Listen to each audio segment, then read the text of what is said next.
Hey, Myles here at Tactical Hyve. Today we're going to talk about holsters. Lower cost holsters versus holsters that are hundreds of dollars. Is there a difference? Should you invest? Is there no difference and you should just buy something cheap? Find out in today's video.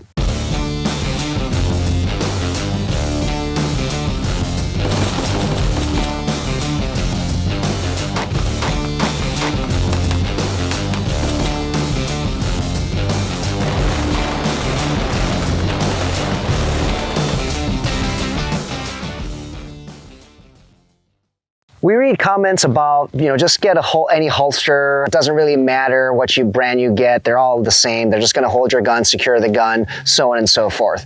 That is true. There are some basic functionalities among all holsters, but I'd have to disagree that there is no big difference, particularly when you are comparing budget holsters that are maybe $25, $30 to more expensive holsters that provide a lot more customization, which are in the hundreds of dollars, right? There is absolutely a difference. So I'm going to share some of those differences with you and then give you my overall opinion as to if you're going to buy a new holster today, where should you go? What avenue? In the middle, should you buy a budget holster or an expensive holster? There are a lot of holster companies out there, a lot of options, so I'm not going to dive into all of that. And right here, I just have three kind of price levels here, a budget level, mid-tier, and then something on the higher end. And I'm going to use these to talk about other holsters because there's a lot of common functionalities.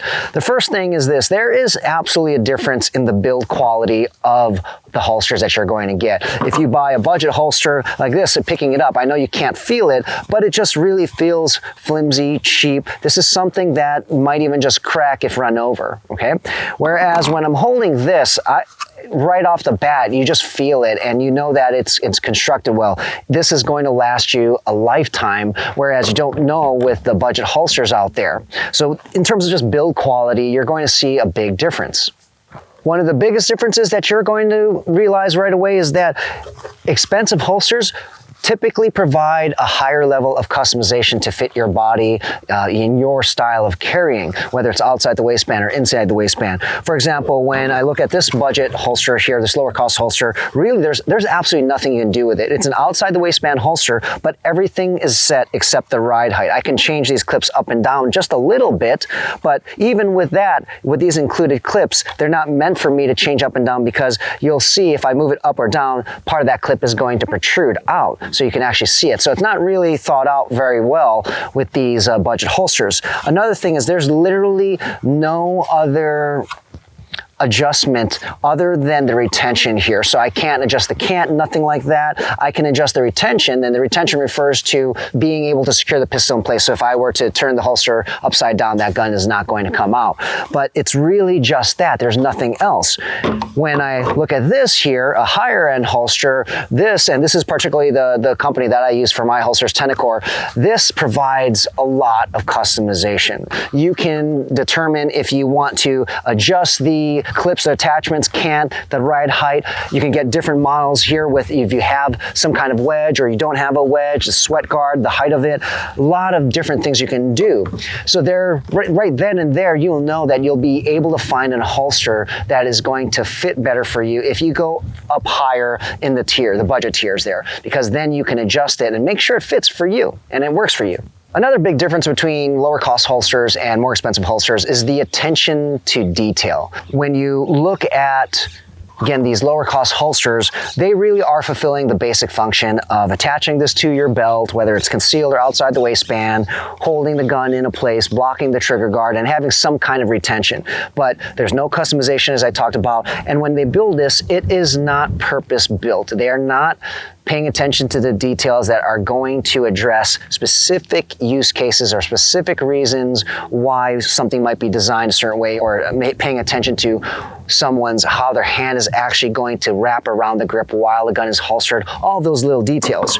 Whereas when you buy a holster from a manufacturer that has really thought things out, even though they're more expensive, they really have meticulously thought out every little detail. Again, it's purpose built, where they might have grooves on their on the holster here, but there are specific reasons why. Like, why do they have that? Maybe to get the thumb have more room to get your master grip, even with your thumb, while your gun is holstered. There are lots of different things, even in terms of why do they put the holes in certain places to attach attachments. They're thinking about every little thing they possibly can, whereas a lower end holster, it's just strictly the functions that are needed and nothing else.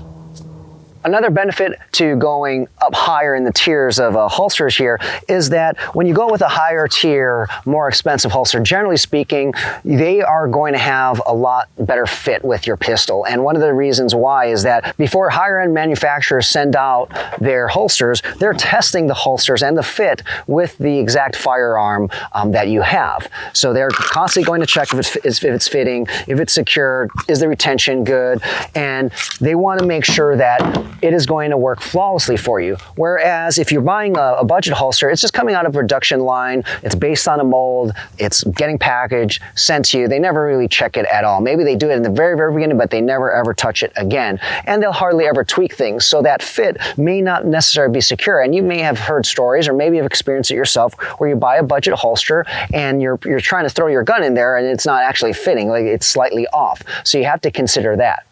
And lastly, another big thing about higher end holster companies is the very fact that their customer service and warranties are going to be much better, typically better, right? I can't say 100% because I know there'll be outliers out there, but if you run into an issue, you're going to have a warranty. And if there's no warranty, a lot of these companies, they believe in their products so much, and they know they've put in a lot of time, effort, research into these holsters, that if you run into an issue, just email them. Most of them are just going to send you a new holster because they want you to be happy. And again, they know they trust their product completely. And maybe you got a lemon for whatever reason. So that is definitely something that is going to stand out, as well as the customer service. If you are not aware of what you should get, if you email a budget holster company, you probably won't get an email back. Whereas if you email a holster company that's charging a couple $100s for their holsters, you're going to get a lot of advice. They're going to tell you exactly what you need. And this will help you avoid that box of holsters almost every shooter has, because they're buying so many different holsters. Whereas if you start talking to a company, they'll try to customize it for you and really make sure you get the features that you need. These days, personally, when I'm buying a holster, I go directly to the high end these days. And it is strictly because I've had that box of holsters problem in the past. And every time I have bought a budget holster, you never know. You just really never know. And when I buy an expensive holster, I never think twice. Like, it's a great product, and I'm able, again, to tweak it, customize it, and I know that I'm going to have it for a very, very long time. So if you are looking for a holster, really, I don't recommend going the budget side. It might seem attractive because of the cost, but really, paying double, triple, maybe max quadruple the cost of a budget holster, you can get a really good high-end holster, which is going to provide you all those features and the kind of the benefits that I talked about. So consider that when you guys are getting a holster. Is there a difference? There absolutely is. Okay, so for those of you who say there isn't a difference, I think that if you're the type also who doesn't shoot a lot, you probably won't know the difference, or maybe you don't really carry concealed and move a lot and things like that. But the more you use your pistol, the more you carry it, the more you're running around and practicing, you're going to notice those differences. So I highly recommend bumping up, opting in for a higher end holster. So I hope you guys liked that short video. Just wanted to address that common question that we have. Cheap holsters, expensive holsters. I think going as high as you can is the best way to go. Make that investment, because if you just get a budget holster, you're going to be adding more holsters to that box of holsters in your closet. As always, if you guys liked the video, please give us a thumbs up, leave us some comments, and we'll see you guys in the next video.